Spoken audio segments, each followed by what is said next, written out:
Eh bien, bonjour à tous et à toutes. On se retrouve pour bien évidemment l'amélioration des settings GoXLR. Là, on va se focaliser sur la GoXLR Mini et surtout pour tout type de voix et éventuellement pour faire tout type de domaine qui peut être très intéressant. Premièrement, on va aller sur Mic Setup. Vous avez bien évidemment dans Mic Setup divers bien évidemment micros. Vous avez les dynamiques, ceux qui captent pas du tout les bruits de fond. Je vais vous faire un test, vous allez voir. Et là, vous devrez bien m'entendre.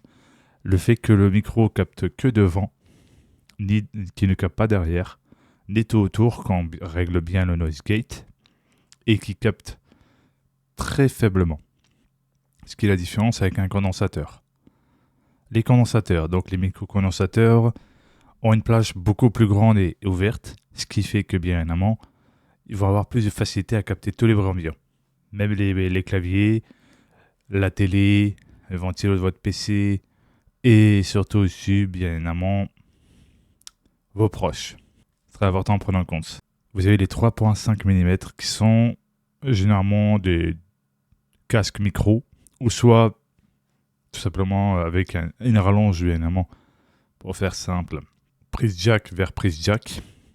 C'est-à-dire si vous avez un micro USB qui a une entrée casque dessus pour pouvoir entendre votre retour, vous pouvez brancher celui-ci, donc la rallonge jack vers jack, l'un vers l'entrée casque sur votre micro USB et l'autre vers, bien évidemment, le port micro de la GoXLR. Et après, vous vous mettez sur 3.5 mm. Mais la GoXLR est normalement fait pour les micros XLR. Très important à prendre en compte. Bien régler le gain et surtout pour éviter la saturation. Et surtout avoir une qualité audio optimale pour vos domaines. Une fois que vous avez trouvé bien évidemment votre gain, maintenant on va aller sur le gate. Le gate, il y a ouvert à fermer. Le premier, le scroll ou le sol. C'est vrai que c'est pas évident. Après, c'est vrai que ils n'ont pas mis simplement une traduction FR, donc en termes de langue, c'est un peu compliqué. Le premier va permettre de, par exemple, si vous avez des bruits de clavier ou des trucs type ventilo de PC ou tout autour environnement.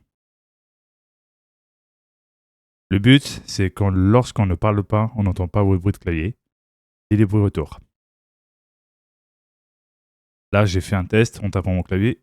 À moins 45 décibels, on n'entend pas. Et ça évite bien évidemment que ça a du mal à capter ma voix.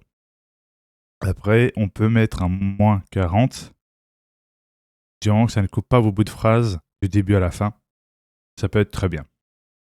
Si vous êtes dans un lieu plutôt calme et qu'il n'y a pas de bruit ambiant, d'arrêt, etc., moins 50 décibels et l'atténuation à 100%, top. L'atténuation, ça va atténuer les bruits. Très important à prendre en compte.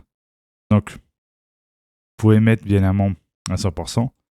Ou si par exemple vous trouvez que c'est trop, à moins 95%.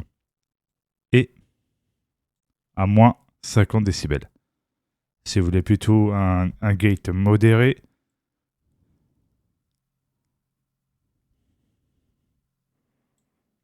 voilà, 50%.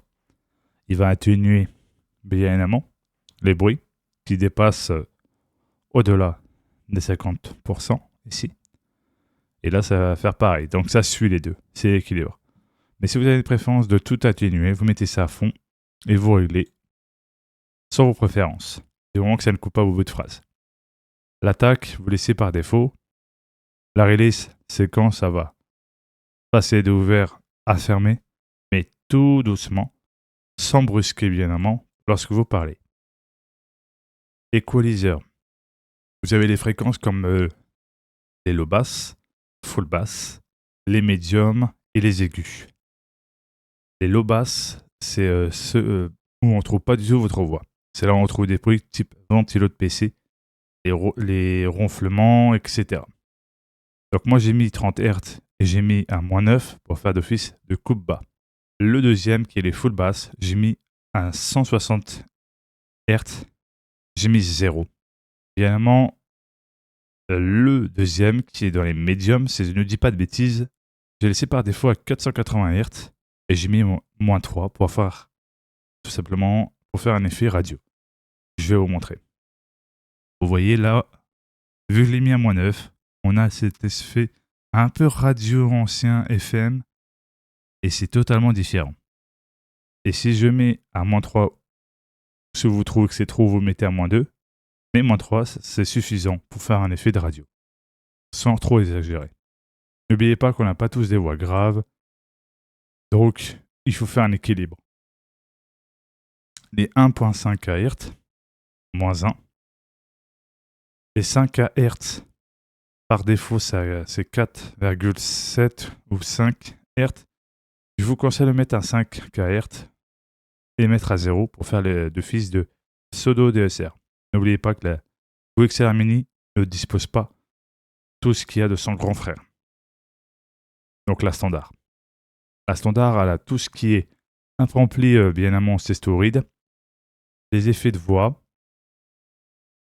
Qu'est-ce qu'elle a aussi? Les bien évidemment fader motorisés et aussi un equalizer très large. Du coup, vu que nous on a la GoXLR Mini qui a un préampli standard, pas de fader motorisé, ni d'effet de voix, et ni un grand égaliseur, on fait avec ce qu'on a, et ni de DSR. Le DSR, c'est pour éviter les... Vous voyez ce que je parle. Donc, si vous voulez faire un pseudo DSR, l'avant-dernier, mettez comme ceci. Le tout dernier, le 7,80, enfin 7,8 kHz, mettez 3.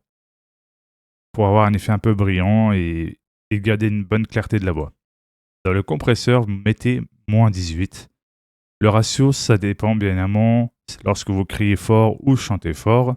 Très important à prendre en compte. Si vous voulez un effet naturel, 3 pour 2 pour 1 ou 2 pour 5 pour 1. Ou un effet broadcast, 4 pour 1. Ou si vous criez un peu plus fort dans vos lives ou vous chantez très fort pendant vos prises de voix, 5 pour 1 ou 8 pour 1. Mais je vous conseille vraiment 5 pour 6 pour 1.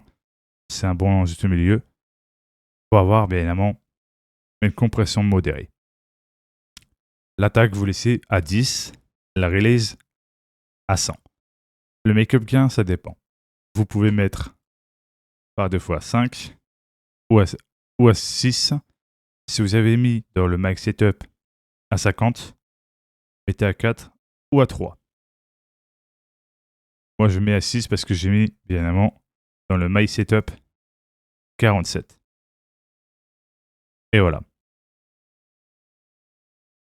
Votre audio est bien réglé. Vous avez bien évidemment une qualité propre pour divers domaines.